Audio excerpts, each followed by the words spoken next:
worst nightmare came true, which is, I think, John Kimmel. John Kimmel. He was excellent at it. Jimmy's brother brought in a Connect Four and said, you know what? As long as we're not going to work, let's have a Connect Four tournament. And it was like a guy talking about juggling or speaking French for years. Like, oh, I lived in Nice and I lived abroad, and you couldn't separate my dialect from the locals, and that's all. I didn't speak English for a number of years, and then you find out eventually he doesn't speak a lick of it. Right. Fucking Damashek showed up, and they started having Connect Four tournaments, and I think John Kimmel, who hadn't played since he was in junior high, was beating him like 7 out of 10 times. It takes, you have to get at math, I think. That's... Not only was he getting beat by John Kimmel, though, you were beating him, and cousin Sal was beating him. Everyone was beating Damashek at Connect Four. And he was explaining they didn't play. He only played tournaments now, exhibition tournaments and things like that. But really, his Connect Four batting average was not very good. Oh, no. I mean, not for a guy who did nothing but talk about Connect Four. I'd never played Connect Four. Yeah, he was okay. He was all right at it. It was all right, but he was no Gary Kasparov, right? No. That's what all you've proven with that conversation is that neither one of you has the first notion about what it takes to be a Connect Four champion. Dratch, he was all right. Yeah, you were lousy. You were in the remedial class for Connect Four. No way, you were in the JV tournament. I didn't play in the tournament. Why? Because I retired. And like I just said, I'm not going to be an Ali. I'm not coming out of retirement and making a joke out of myself. I honor my commitment, even a retirement commitment. So I didn't play Connect Four. And Carolla, you would be down in the JV along with Dratch if you ever tried a game of a thinking man like that. Go throw your fists around into somebody else's head and take a couple right back at you. That's your level of sport. Connect Four, though, like you say, this is the sport where I thrive. I have no shame in my retirement. I'll tell you what it does do. It makes me want to come out of retirement. I think that's the greatest idea. I won't do it. Come out of it. I'm tempted to do it, but that's exactly what they want. That's exactly what they want me to do. One last game. Winner takes all. I think we should get... No, I don't need you helping the Wees. John Kimmel. The Wees coming on. John Kimmel, you, one tournament. Or you, Adam Carolla, one game. Oh, well, that would be... I'd love... You know what? I would take him down, and it would be recreation. Let's set up a round robin again. Let's do it right now. Let's set it up. You.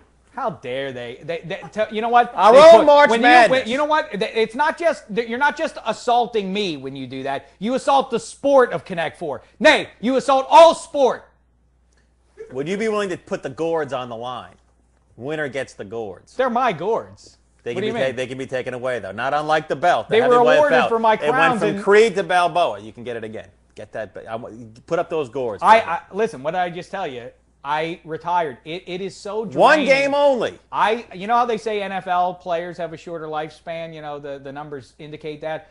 I got to think, I don't know if there's enough research out there, if there are enough stats to look into this, but I got to think if you're a competitive four player and you've been through the rigors of more than one or two tournaments, that I got to think that my shelf life has been knocked down by 20, 30 years. Didn't you hear the obituary? Yeah, you're going at 59, my friend. 2023. All right. So yeah, but maybe that is accurate. Maybe they factored that into their formula of when I'm checking out. Anyway, the bottom line is we're still talking about the creep of the week. And so, in summation, let me say this. Adam Carolla, Dan Dratch, friends? No. Former friends? Yes. Creeps of the week? You betcha! That's it. I'm done. The Jerk List with Dave Damashek reporting. Until next time, don't be a jerk. I hope you're proud of yourself. Are you proud of yourself?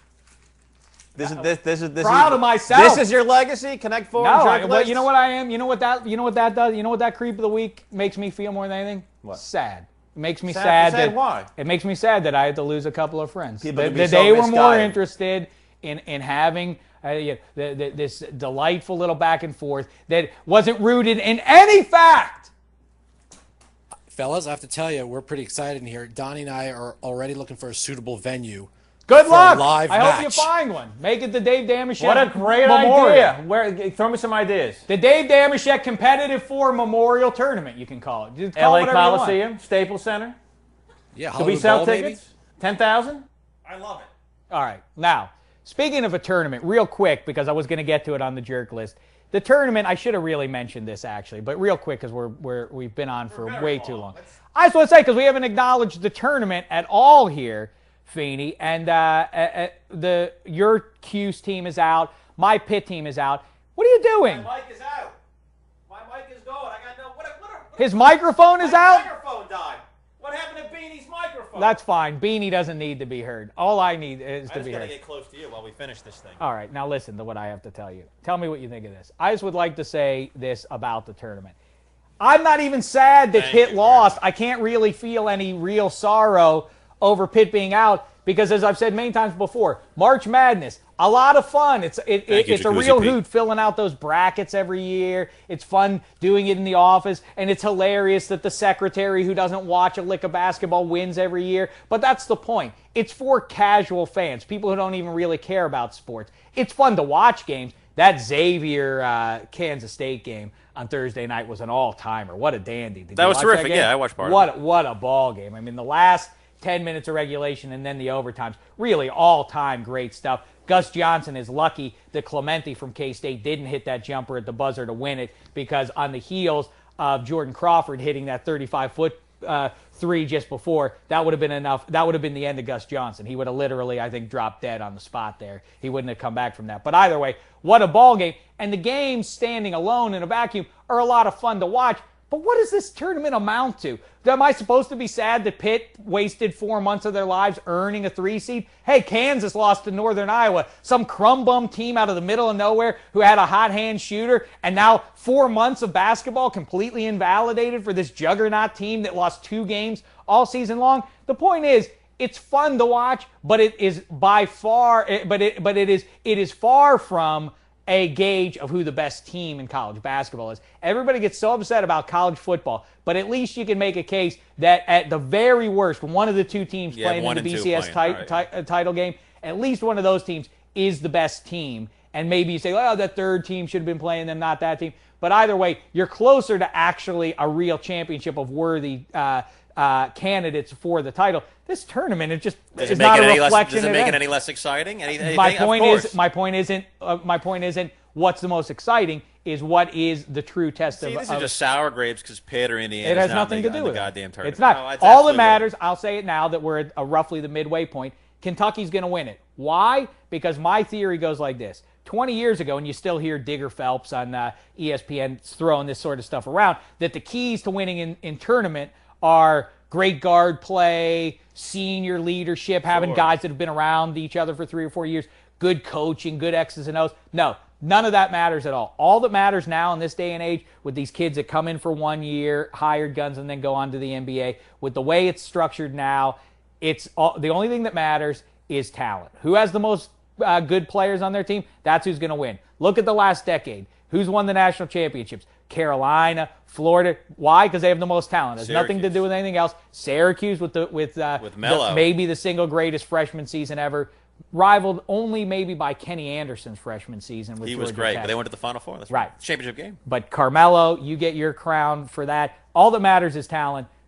Thus ends the editorial on the tournament. But Your point, just to sum up really quickly, the teams with the best players make the best teams. I know that sounds like, well, that's obvious, but really? that's not always true. No. I think that's a great observation. Coach Knight 20 years ago didn't have the best talent, but they'd make runs at the title because of the coaching, because it was about bringing in a class of kids, bringing them along for 3 or 4 years so that they would peak as upperclassmen. Now that has nothing to do with anything. How do you get kicked? He slapped a player, right? Is that what happened? He choked a player? What happened? Let's not go down that path. That's a good story. He's a hero of yours, though, right? That's right. You met the champion. The guy. Look what's happened to that program since he left. They had to get rid of him. He was embarrassing the program. We got embarrassing the university. We got to get rid of him. Well, now look at him. How has the program ever been more humiliated by Kelvin Sampson coming in and cheating and everything else, and the shambles? They can't even get into the NIT. Tease that story for next week. For the next time we come, tease the I'll tell you. Yeah, story. right. Next week is Easter, so we may or may not do a show. You're going to have to be on the lookout for that. I don't know if we'll be able to fit it in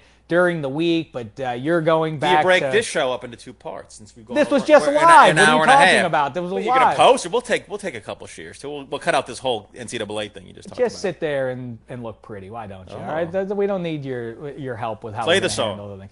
All right, yes, hit the Yub Yub song. This is the song that, of course, ends the saga, the rebellion versus the Empire. The Empire has been defeated.